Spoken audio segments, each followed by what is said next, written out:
beloved family. It's Nicole, and today I am coming on live. I'm challenging myself to get on here and share stories more.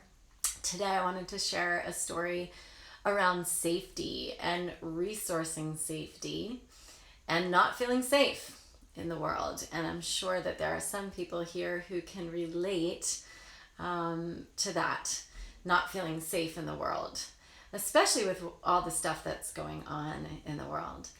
And this was a personal story that was kind of unrelated to the pandemic and things going on in the world, but it looped all of that into it.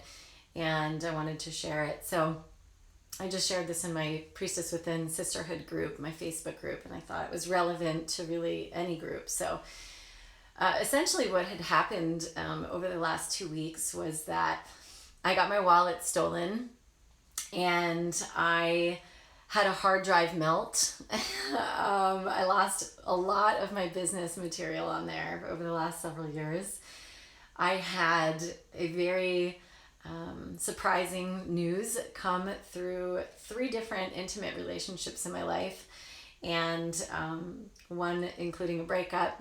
And I also had a my spirit daughter, go into surgery because she found something in her body that we're still unsure about. And so there were a lot of different pieces of this puzzle. I also got poison oak all over my body. And I was like, oh my God, what is going on? These are a lot of things piled all on top of each other all at once. And it created a massive feeling of unsafety in my body. I did not feel safe. And I'm sure some of you can relate to this feeling where you kind of want to jump out of your body. And I was like, I don't even know if I can handle being here. This is like insane. And I've been on the spiritual path probably as long as many of you, like 20 years plus, And I've gone into my deep dark night of the souls. I've had spiritual awakenings, and I've gone into some pretty sticky, dark places. And I found myself in another one of those places where I was like, this is an ego death opportunity. I went into a place of victim nature like I have not gone into before in a long time. And I found myself powerless, like completely powerless. I found myself in a place of deep fear. And I wanted to write about it because I have at this point in my toolbox a lot of tools, and I wanted to observe the process of it and really share it and then write about it, which I did. And so I wrote a long form newsletter that went out called The 7 Steps to Resource Safety. And you can check it out. I'll be posting it over the next week or so on my Facebook page and also on my Instagram. But I wanted to just kind of highlight a couple of things. So the first thing is, to observe your triggers. And I noticed I was extremely triggered by all these events outside of me. And I recognized that in these cases of trigger, I observed that I was going into deep fear. And that in those triggers going into deep fear, it was bringing up, of course, a lot of things that are in my root chakra that are part of my childhood wounding. And I really wanted to observe that at a deep level because as a healer, as an empowerment coach, as a professional healing arts, shamanic Reiki master and healer, it's like, this is the work that I do in the world. And I wanted to observe it within myself and really use the tools that I'm using with my clients on myself in this moment and see like, whoa, how deep can I go with this, right? So it's a cool reflection. But anyway, I digress.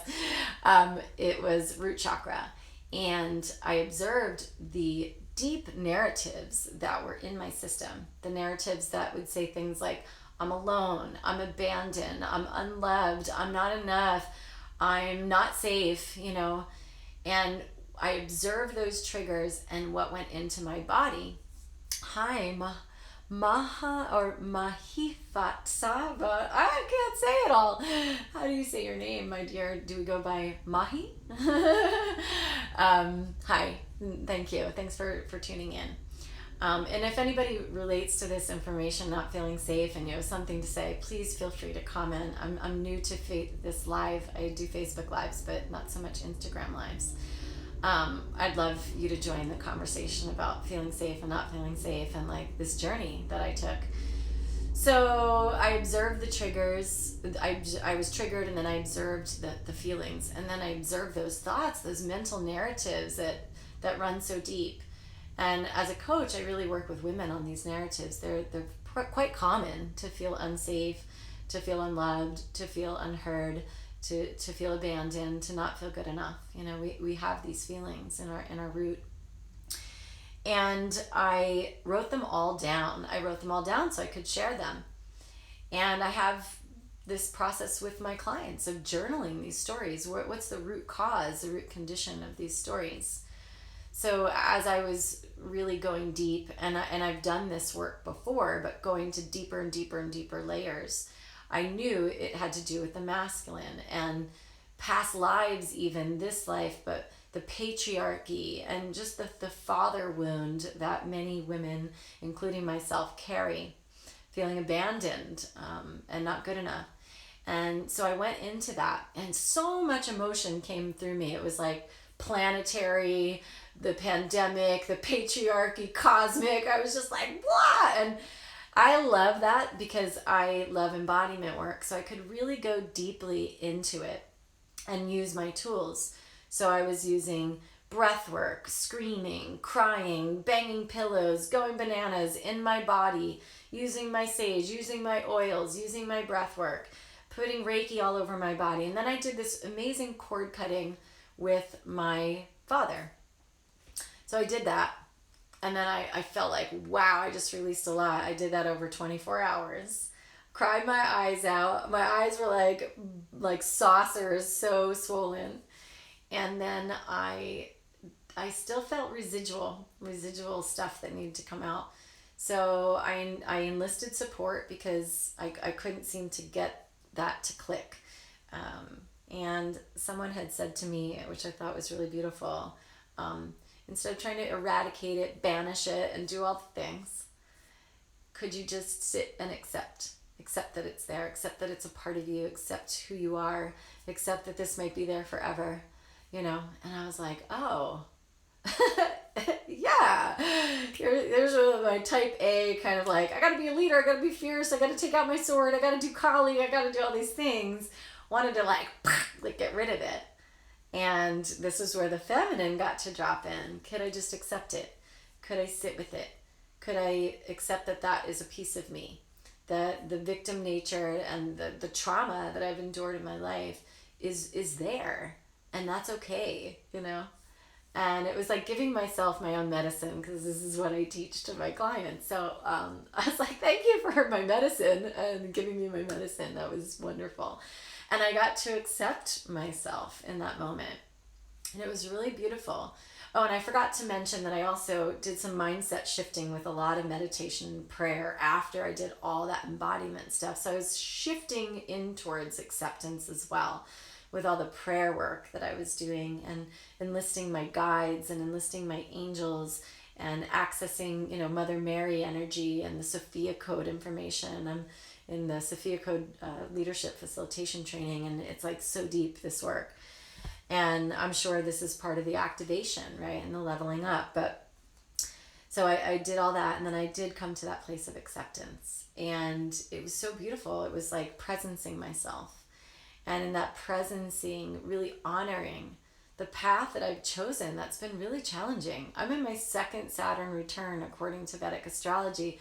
This is like karmic clearing. This is definitely an up-leveling. This is definitely a rebirth, ego death. This is definitely another spiritual awakening. And it's my time to clear out that stuff, to clear the karmic lineage patterns. And I've been doing that. I've been in my Saturn return, my second Saturn return, for 5 years. And that's when I separated with the father of my child. And it's been this kind of like, woo, ride, and an amazing time for teaching. I've been teaching and creating courses and doing all this stuff. Meanwhile, going through the entire roller coaster of this. It's been wild. So I digress, and I'm sharing from my heart with no real kind of agenda here. So I'll try to keep myself focused. I like to storytell. So then I did that acceptance. I came to that place of presence and honor of my path, and that feminine kind of energy really came through me. And then after that, I I felt peace. I felt serenity, and I got to a place where I finally felt like I was resourcing that sacred space within us, that sacred space of peace and safety. So I went from, wanting to jump out of my body and feeling completely unsafe all the way, through the experience to the other side. And mind you, all the external things that happened, all those circumstances I was telling you about, wallet stolen, breakup, surprising information, a surgery, poison oak all over my body, all these things happened in a week. It triggered all this, but this processing happened really within like 24 hours. And it amazed me, it just amazed me. And that's why I'm like so taken by it. And then I wrote about it. So I'll be posting all those postings and all those teachings throughout the week on my Instagram and on my Facebook. But merely to say, like, I was reflecting on the pandemic. I was reflecting on all the stuff that's happened. And I'm sure, I know, because I've had clients throughout the whole year about this, but that many of you probably still feel unsafe. And there's like a second resurgence, I'm lighting a candle, of feeling unsafe happening in the world right now with the vaccines. And so I know that people are feeling this way, and I wanted to share it, and I'm not going to take any particular stance on it other than to say that I believe in people's freedom of choice. And so where we get stuck and feeling unsafe is when we start to get deeper and deeper into separation and division. And so it's like, I'm right, you're wrong, this is good, you're bad. All the separation that started to happen at the beginning of the pandemic, and that's resurging now. So there's going to be a lot of people who get re-triggered into that trauma, not sure what to do. And this is where it gets very important to know that we need to resource safety from within ourselves. There is nothing, well, let me say that again.